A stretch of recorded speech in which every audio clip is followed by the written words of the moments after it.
Cheers, guys, and welcome to Uncle Scott's Pancast podcast. Hope everybody is doing well. Did you see that I finally got it up? And here I am talking about the All-Clad D5 frying pan review. First thing we're going to do, and I hope you saw the video, is start with some feedback, some questions, and comments from you guys on that All-Clad D5 review. Then did you hear that Demeyere got purchased by a larger company? So they've been bought out, and we're going to go through a little bit of what that might mean for us around here. Tariffs kicking in at Demeyere. They've announced that there are going to be price increases. We'll talk a little bit about that. Sale coming up. We're going to talk a paella deal. I saw some Matfer carbon steel. May bring in a little bit of Demier and some Falk as well. So let's jump in and get started. Let's start with the D5. All-Clad D5, and for whatever reason, it took me months to get the review done on this guy. And I like the pan. And I gave the D5 a thumbs up. I think it's a good choice in its price category. 5-ply pan, and the thing that kind of makes it unique, or at least rare, at least among pans I have used, is it's a 5-ply pan, but it's got a layer of stainless steel in the middle. And that really changes its cooking properties. And I think once you get it figured out, it's a great pan, but there's a little bit of a learning curve with it starting out. Let's see what you guys had to say. Rand C47 said he got a 6-piece D5 set 6 or 7 years ago. Expensive, but amazing pans. Absolute workhorses. So Rand C seconds the thumbs up. A person 1908 says it's a great review. Thank you for doing some real world cooking and not just theorizing and showing charts and diagrams. Like to do a lot of real world cooking when I review a frying pan. He says that regarding the D5s, once you realize they take longer to preheat, he finds them to be some of the easiest stainless steel pans to cook on. Again, that learning curve there. Now, what do you guys think about All-Clad handles? Every time I mention that I don't particularly care for the handles, they work well, but they're not a whole lot to look at. A lot of people pound on me, but this time, actually a lot of people agreed with me regarding the All-Clad pan handles. Jeff said he has the 12-inch D5 and 10-inch D3, loves them both. Only complaint is the handles. See, Acura78 says he's owned several pieces from the All-Clad copper core collection, but ultimately gave them away. Why? Couldn't get past how uncomfortable the handle was. I think it's, I don't like looking at the handles, but as far as being uncomfortable, I'm not sure they're uncomfortable. And I don't think I would give a pan away just because of the handle, but apparently it was a big enough deal that he did. BC Spect 89 said the D5 line reminds me of cooking with enamel cast iron. It takes longer to heat up and will retain heat longer. Browns food beautifully, distributes heat evenly. Only complaint is about the grooved handles. So I am not the only one out there who has a few complaints about All-Clad handles. They are functional, but some people don't like the way they feel, and I don't like the way they look. But they do work, and I've never had one fall off. They are effective for lifting the pans. Let's see, Don VI2TF had a different question about the handle. The handle on the lid, does it get as hot as the handle on the D3 lid? Now, I didn't do any specific temperature testing on the handle itself, but if you use the lid, that lid handle gets too hot to touch. So if you're cooking for more than a couple of minutes, you're definitely going to need to use a mitt to lift the lid. Let's see, there was one little minor update or correction, if you want to call it, to the video. Once I had posted it and it had been viewed several thousand times, I was rewatching the video as uploaded to YouTube. And I noticed something in there when I was talking about the proper pan temperature for scrambled eggs in the D5. And I noticed I had pulled the wrong video clip out, and I stuck in a clip of a Moviel, an additional 5-ply stainless steel pan, works at the same temperatures, but that was the wrong pan in the video. So I scrambled, if you will, to get another, get the correct scrambled egg video for the D5 up there, and showed that on that Breville Control Freak, the induction burner, if you start with your pan temperature at 300 to 320, in the All-Clad D5 and also in that Moviel, you can get non-stick scrambled eggs. So I did post a little corrected video you guys can check out if you want. Let's see, cleaning the All-Clad D5. I got a couple of comments here. Pirogue6565 and Mike Lilly both remarked that I didn't say a doggone thing about cleaning the All-Clad D5. That review was already at about 36 minutes and some stuff had to be left on the cutting room floor, but let me just briefly touch on it. It's par for the course for the All-Clad. I've got a couple little minor scratches in here, and that is from using metal utensils. I've got scratches on the bottom of it, and I have scratches on the bottoms of almost all of my pans because I use them on a gas cooktop with iron grates, and every time you move them, you get a little scratch. As far as cleanup, nothing out of the ordinary for stainless steel. Most everything just washed right out with dish soap and a sponge and hot water. When I flambéed the pan and I lit everything on fire, I got some stuck on, burned on grease there, and there I used some Barkeeper's Friend to power through that stuck on grease. And I think I got some haze after cooking some bacon and use a little white vinegar there. But everything washes right out, and I never had to move up to anything harsher than Barkeeper's Friend. And that is par for the course for most of my stainless steel cookware. I did put up a video just because I had so many people asking about it on how I clean my stainless steel cookware, and I'll make sure I put a link to that below should you want to dive in a little more detail on how to clean stainless steel cookware. Let's see, on the review itself, Bright1180 said, "Thank you for making another great review. This is the sort of Uncle Scott video I fell in love with during COVID lockdowns. No politics, good humor, and even better cooking. You always inspire me to want to cook something." So thank you very much to Bright. He enjoyed the video. At the other end of the spectrum, Jeff C609 says, "I am neither funny nor amusing. You know, my mama still loves me, I think. But not everybody loves everything I do in the videos." Let's see, Queen of Arabian Sea says, "Could you please get rid of the extra annoying noises?" Coincidentally, something my wife often asks as well.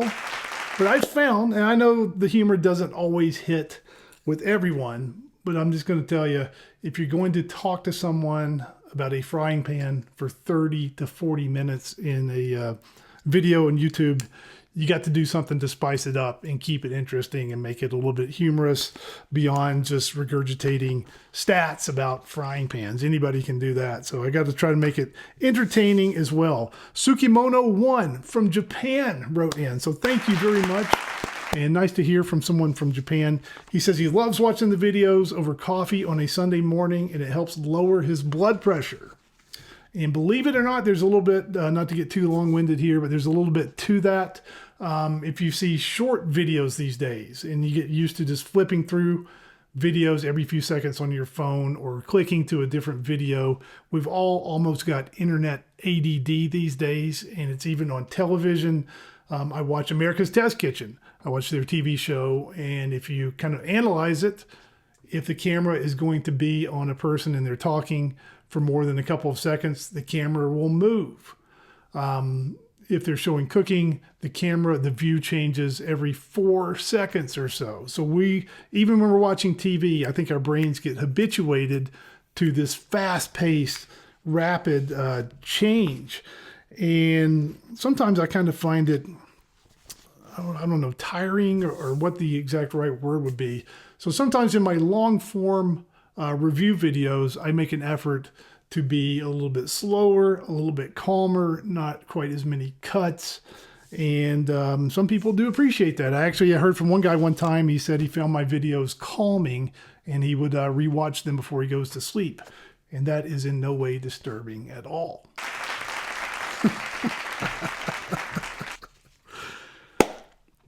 Heat retention. Edward, still on the All-Clad D5, heat retention. Edward Casper 5231 wrote in and said, "Since the D5 heats more slowly than the D3 or copper core, does it also retain heat longer?" It probably does, heat retention. It's not something I really check or even care about all that much. The things I care about the most are Can I get the pan preheated evenly? And can I get it to the correct temperature for whatever I'm cooking? Pan temperature, that is the most important thing in my opinion. I've noticed that in the cookware world, the higher you go in the cookware quality, you will often see the Michelin chefs and the people in the fancy videos on YouTube.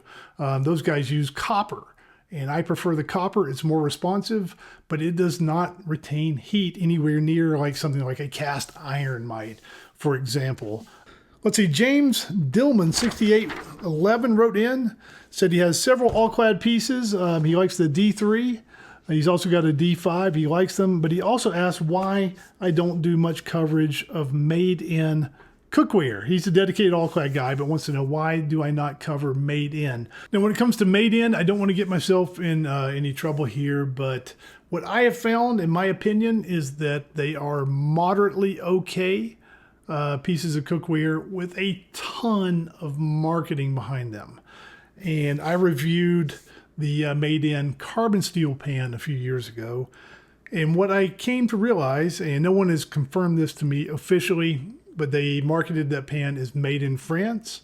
And I went to the made in site and I looked at some of the videos and images of the factory in France. And I also poked around on the Demiere website, and I'm pretty sure it was the exact same factory. And I think maybe what that made in carbon steel pan is a Demiere blue carbon steel, kind of the entry level value end blue carbon steel from Demiere, perhaps with a custom handle for made in. And I reviewed that pan and I did not care for it all that much. It was being marketed kind of as a high-end carbon steel that everybody loved, but I don't find it to be nearly as good as the Mineral Bs and Mineral B Pros, for that matter. So in my mind, it was a lower end blue steel pan being marketed as a very high end pan. And I didn't really agree with that. Be that as it may, you can market whatever you want. Also, I note that Made In, they would reach out and they were offering something like 15% commissions to influencers and people making videos. And in the commission affiliate world, that is astronomical. And perhaps that 15% inspired a lot of people to do more talking about made in cookware than perhaps was warranted. Again, just my opinion. Lots of people love made in, and if you like it, that is your business. It's none of mine. Also on that D5 review, lots of people wrote in about comparing the D5 to Demeyere Proline Atlantis. And specifically, Mr. Spiker 357 said, great video. How does your Demeyere Proline pan compare to the D5? Now, if price is not an issue, I would go with the Demeyere. I think it is a better pan than the D5. It's thicker, it's heavier, it's bigger, it's got a helper handle, but it should be better because it costs over twice as much. If you're in the $150 category for a good stainless steel frying pan, then the D5 is a good choice. If you've got $300, $325 for a frying pan, then the Demeyere is the way I would go. Not really a fair comparison. Let's see, Alex Lulos said that he bought a bunch of D5 pans and wishes he hadn't. He likes the Atlantis Proline better, and he also is looking forward to trying some Falk copper core pans. Coincidentally, the next big review we're going to do around here is a Falk copper core 12.6 inch frying pan. Talking about the Falk, I just put up a behind the scenes extended unboxing of this guy for members of Uncle Scott's Great Home Cooks Club, a new membership tier I've just launched here on YouTube. Several people have already signed up. For roughly the price of a McDonald's value meal, you get access to all kinds of bonus content. Exclusive videos, behind the scenes stuff, bloopers, bonus cooks for the D5 review members. They get a video of an in-depth bonus cook on a Breville Control Freak where we did an additional steak au poivre, all kinds of great stuff. And if you join up, you'll be doing something nice to help grow the channel, and you will be thanked in an upcoming video. I'll put a link below or somewhere on the screen. Check it out and make sure you join Uncle Scott's Great Home Cooks Club today. Now let's jump in with the Demeyere story. I found out a couple weeks ago that Demeyere has been acquired by a company called Group SEB in France. It's a French conglomerate, and they own lots of cookware brands. And it may come as a shock to some people, but now All-Clad, Tefal, Krups in the coffee world, and Demeyere are all part of the same parent company. And what does that mean for us? I talked to Demeyere, and I got just a little bit of information about this. They said that Group SEB does a great job of kind of keeping the brands separate. If you think about it, it was always news to me that All-Clad was part of a French conglomerate that's part of the same company as Tefal. That was news to me. But the people I talked to at Demeyere say that they hope that Demeyere is going to kind of continue to be the crown jewel of carbon steel in that Group SEB portfolio. And I certainly do hope that. So I certainly do wish all of them well. And I haven't heard much as far as any type of reorganizations or any kind of behind the scenes business stuff yet. But we will definitely keep an eye on it. Also, tariffs and price increases with Demeyere. I got the Demeyere newsletter, e-newsletter the other day, and one of the headlines was you should go ahead and buy some stuff now because prices are going to go up and tariffs are going to go up. So my immediate questions are, how much are prices going to go up?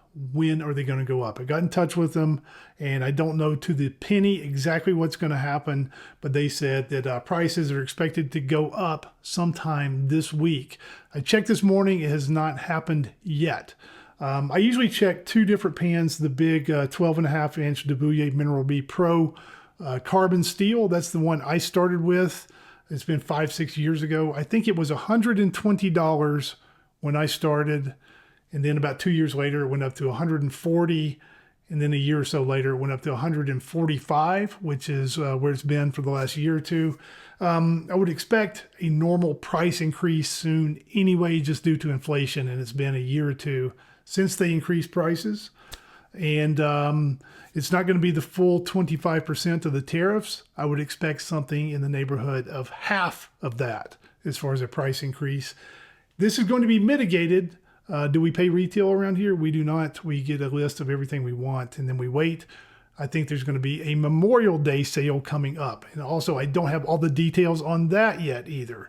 But to me, what's going to be interesting is to see how much the prices go up, and then how much do they come down for the Memorial Day sale. That's going to really tell the tale, I think. When I get those details, I will blast those out to you guys. Make sure you are subscribed and your notifications are turned on, and I'll let you know when I know. The other pan I usually check is the Mineral B 9.5-inch omelet pan. Still my favorite pan in the whole world, the Demeyere there. And I checked this morning, it's still about $75. And let's say it goes up 10%, 15%, that might be an $82 and $85 pan. And then if it goes on sale, 20% off, it's still going to be somewhere around $75 or so. So it's going to be interesting to see what happens. Now here, I want to put in a little plug, not just for Demeyere, but for carbon steel in general. For the love of Pete, get a carbon steel skillet and learn how to cook an egg. There was a news story this week on a big legal settlement in the state of New Jersey between 3M and the state of New Jersey over forever chemicals. And they were talking about PFAS, which is used in a lot of nonstick coatings. 3M company had to pay New Jersey up to $450 million for environmental contamination from those chemicals they use in nonstick skillets, that PFAS. It gets in the groundwater. And from one of the articles, in quoting here from the New York Times, they say PFAS, is used in a range of everyday products like nonstick cookware, exposure to the chemicals has been linked to metabolic disorders, decreased fertility in women, developmental delays in children, as well as increased risk of some prostate, kidney, and testicular cancers. Is sliding food worth all that on a non-stick pan? I say no. I would get a carbon steel skillet and learn how to cook, especially eggs, but you can even use stainless steel cast iron and get non-stick food. If you learn to heat your pan properly to the correct temperature, your food should not stick. And for Pete's sake, learn how to cook an egg in a carbon steel skillet before you kill us all. It is now paella season, coming up on the summer months. Time to get out on the back deck. The paella burner that I reviewed a couple years ago, that Garcima Tabarca set, comes with a burner.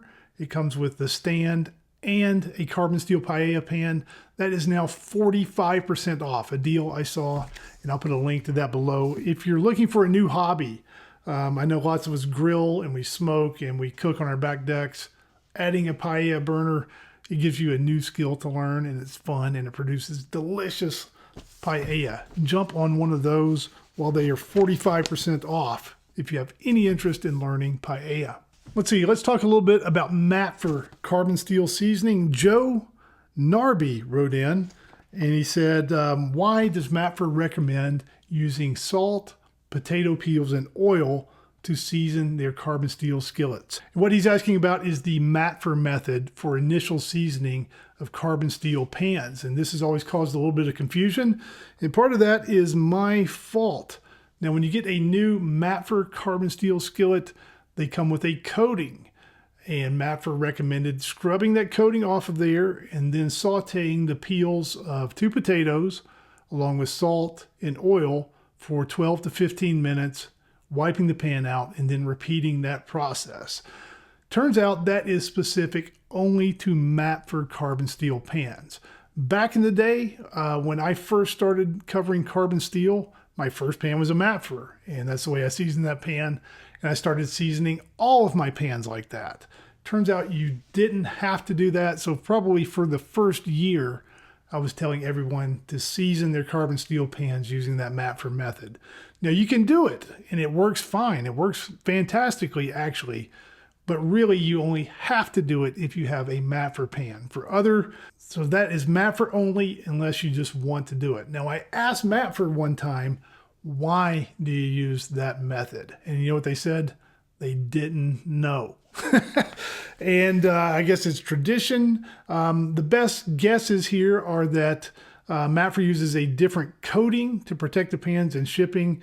It's a little bit more difficult to remove that sometimes, and maybe the agitation of the potato peels and the salt and that oil removes any remaining traces of any manufacturing coating or residue.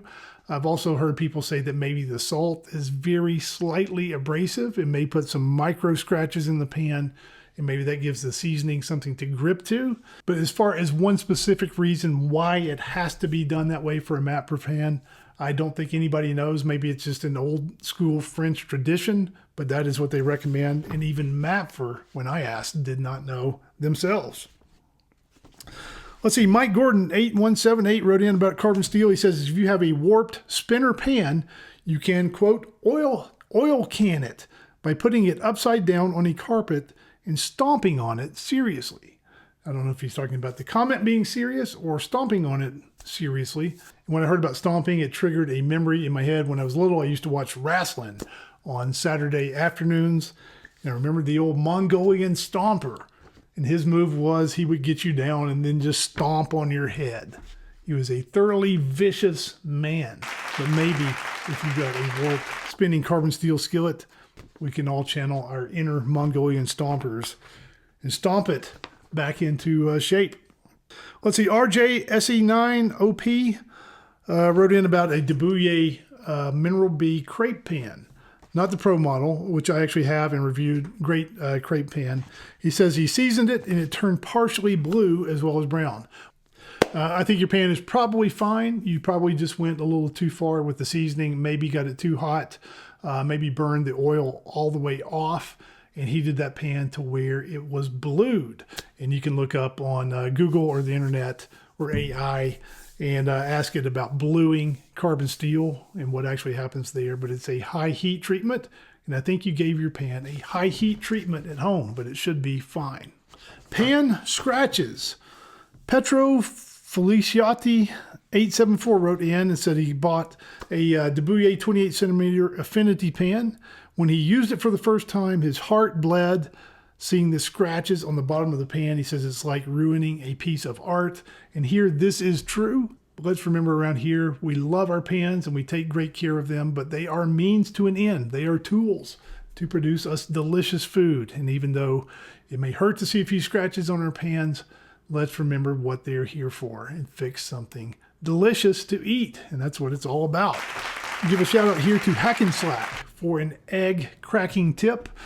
He suggested, because he saw in some of my videos, I would crack an egg and leave a little trail of egg whites sometimes, getting the egg to a frying pan.